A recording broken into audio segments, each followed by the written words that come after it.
अस्सलाम वालेकुम and welcome to motivational skills by सुफिशर। जी तो असांजो क्लास हली रहियो आहे पार्ट्स ऑफ स्पीच। उन में असां टॉपिक खयो आहे एडवर्ब।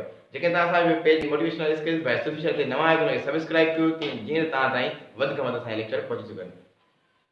हाणे एडवर्ब जो मतिलबु छा आहे? डिस्क्राइब्स अ वर्ब, माना वर्ब जी वज़ाहत करणु। वर्ब असां पढ़ी आया आहियूं त वर्ब खे छा चइबो आहे? फेल चइबो आहे सिंधी में। हाणे मां फेल जे बारे में वज़ाहत। हाणे फेल छा खे चइबो आहे? फेल माना कंहिं बि कम खे, जेका भी एक्टिविटी हूंदी आहे या कम हूंदो आहे उहा असां छा हूंदो आहे? फेल हूंदो आहे। ठीक आहे। हाणे फेल जी वज़ाहत करणु उहा कम एडवर्ब जो।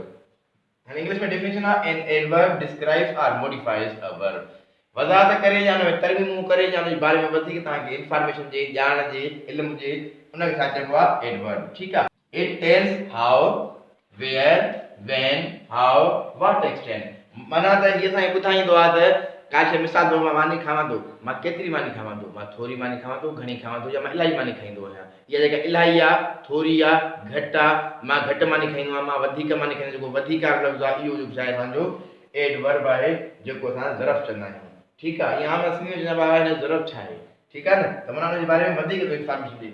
मिसाल तौर स्लोली, आस्ते खाईंदो आहे, फास्ट, वेरी, ऑलवेज, या जेके शयूं सिंधी में चवंदा फेल जी वज़ाहत बयान करे, वज़ाहत बयान करे या उन जे बारे में वधीक ॼाण ॾे।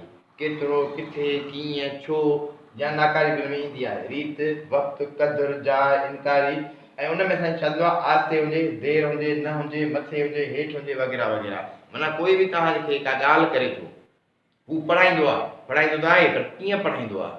हू ॾाढो भलो पढ़ाईंदो आहे। जेको ॾाढो भलो आहे उहो छा आहे? असांजो एडवर्ब आहे, जंहिंखे ज़रफ़ चवंदा आहियूं।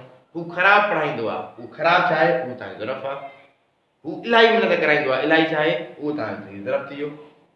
माना तव्हांखे वर्ब जे बारे में जेको आहे इंफॉर्मेशन ॾिए थो, उहो तव्हां छा थी वियो? तव्हांजो एडवर्ब थी वियो। हू डुकंदो आहे, हू तेज़ डुकंदो आहे, तेज़ छा थी वियो? तव्हांजो ज़रफ़ थी वियो।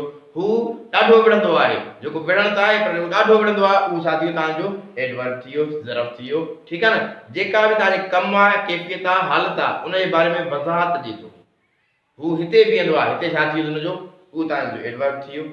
ठीक आहे। माना तव्हांखे इहे शयूं ॿुधाए जेके तव्हांखे हिकु शइ जी ख़बर आहे, कमु हले थो, कमु थिए थो, पर उन कम जे बारे में वज़ाहत करे, कम जे बारे में वधीक इंफॉर्मेशन ॾे, वधीक ॼाण ॾे, उन वधीक जेको वधायल लफ़्ज़ हूंदो, वधायल जेको अल्फाज़ इस्तेमालु थींदो, उहो तव्हांजो छा थींदो? ज़रफ़ थी वेंदो। ठीक आहे। हाणे तव्हां मिसाल सम्झाए चुको आहियां, किथे तव्हां जुमिले में, जिथे बि तव्हां जुमिले में इहे शयूं अचनि, तव्हां इहे छा कंदव? एडवर्ब में यानी ज़रफ़ में इस्तेमालु कंदव। मां सम्झां थो तव्हांखे टॉपिक क्लियर थी वियो आहे। अॻिते खे असांखे कंप्लीट करण खां पोइ असां हिन जे बारे में जुमिला कंदासीं। जुमिलनि में पोइ असां हिक हिक शइ खे आइडेंटिफाई कंदासीं। तव्हांखे मां सम्झां थो काफ़ी शयूं तव्हां में कवर थी वेंदियूं। इंशाअल्लाह जेके तव्हां असांजा सीरीज़ खे ॾिसंदव, तव्हां वधि खां वधि फ़ाइदो हासिलु करे सघंदव। जेके तव्हां असांजे पेज मोटिवेशनल स्किल्स बाय सुफिशर ते नवां हुनखे सब्सक्राइब कयो त जीअं वधि खां वधि लेक्चर तव्हां ताईं पहुची सघनि। Thanks for watching. रिमेंबर अस इन योर प्रेयर्स।